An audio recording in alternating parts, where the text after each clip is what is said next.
اور زمین والوں کا بھی، آسمان و زمین میں تیرے سوا اور کوئی معبود نہیں ہے، تو ہی زمین و آسمان میں عظمتوں والا ہے، دونوں جگہ تیرے سوا کوئی عظمتوں کا مالک نہیں، آسمان و زمین میں تو ہی حقیقی بادشاہ ہے، دونوں جگہ تیرے سوا کوئی بادشاہ نہیں، آسمان و زمین میں تیری قدرت و سلطنت ایک جیسی ہے، میں تیرے باعزت نام، روشن ذات اور ہمیشہ ہمیشہ کی بادشاہی کے وسیلے سے سوال کرتا ہوں کہ تو اسے شفا عطا فرما دے، بے شک تو سب کچھ کر سکتا ہے، ہر چیز پر قادر ہے۔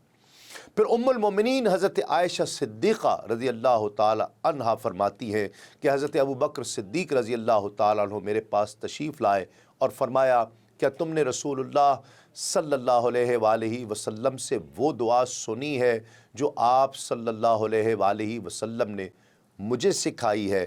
آپ نے عرض کیا، ابا جان کون سی دعا؟ فرمایا، حضرت عیسیٰ ابن مریم علیہ السلام اپنے حواریوں کو یہ دعا سکھایا کرتے تھے اور فرمایا کرتے تھے کہ اگر کسی پہ پہاڑ برابر بھی قرض ہوگا تو اس دعا کی برکت سے اللہ رب العزت اس کی ادائیگی کا انتظام فرما دے گا۔ اور وہ دعا کہتے ہیں کہ وہ دعا یہ ہے کہ اے پریشانیوں اور غموں کو دور اور بے قراروں کی دعائیں قبول کرنے والے، دنیا و آخرت میں رحمان و رحیم ذات تو ہی مجھ پر رحم فرمائے گا، مجھ پہ ایسا رحم فرما کہ تیرے علاوہ کسی کے رحم کی مجھے حاجت تک نہ رہے۔ ناظرین کرام، حضرت عیسیٰ علیہ السلام یقین اور توکل کے اعلیٰ اور بلند مقام اور مرتبے پر فائز تھے۔ حضرت فضیل بن عیاض رحمۃ اللہ علیہ فرماتے ہیں کہ حضرت عیسیٰ علیہ السلام سے عرض کی گئی کہ حضور آپ پانی کے اوپر کیسے چل لیتے ہیں؟ فرمایا، ایمان اور یقین کی برکت سے۔ عرض کی کہ ہم بھی آپ کی طرح ایمان و یقین کے مالک ہیں۔ فرمایا تو چلو چل کر دکھاؤ۔ وہ بھی آپ کے ساتھ پانی پر چلنے لگے۔ اس دوران ایک بڑی لہر آئی تو سب پانی میں ڈوب گئے، غوطے کھانے لگے۔ حضرت عیسیٰ علیہ السلام نے فرمایا، کیا ہوا؟ عرض کیا، ہم بڑی لہر سے ڈر گئے تھے۔ آپ نے فرمایا، اس لہر کے رب سے کیوں نہیں ڈرے؟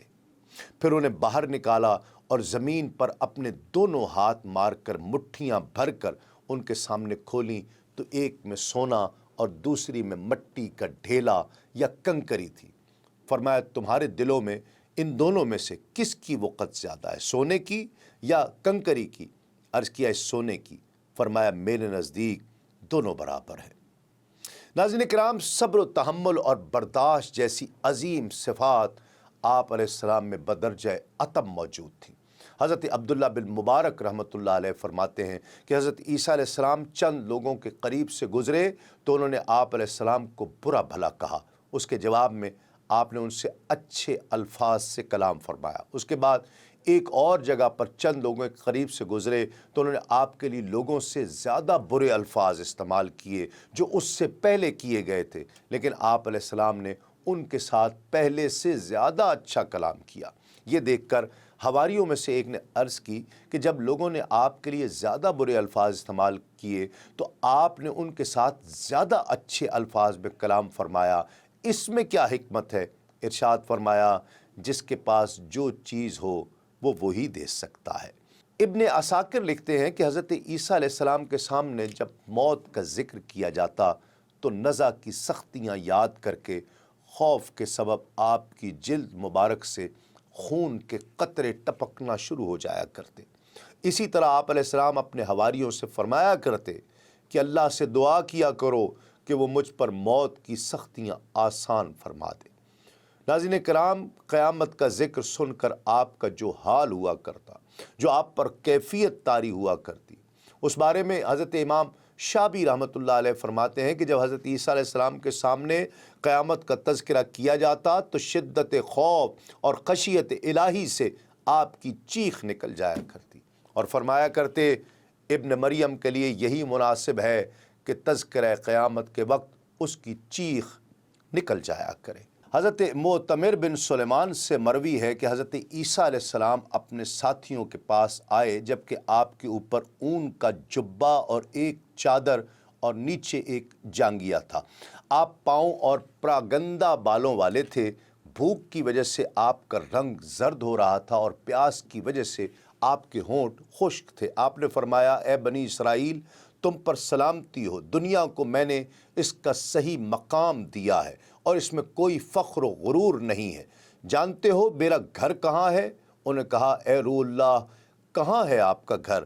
فرمایا میرا گھر مساجد، میری خوشبو پانی، میرا سالن بھوک ہے، میرا چراغ رات کو چمکتا چاند ہے، اور میری نماز سردیوں میں سورج کا رخ کرنا، اور میرا انگور زمین سے ہم کلام ہونا ہے، اور میرا لباس صوف ہے، میرا شعار رب العالمین کا خوف ہے، میرا ہم نشین ہم ہمیشہ کے بیمار اور مساکین رہے ہیں، میرے پاس نہ صبح کچھ ہوتا ہے اور نہ شام کو کچھ ہوتا ہے، اس کے باوجود میں خوش و خرم ہوتا ہوں اور مجھے کسی چیز کی کوئی پرواہ نہیں ہوتی، تو مجھ سے زیادہ غنی اور زیادہ نفع والا اور کون ہو سکتا ہے؟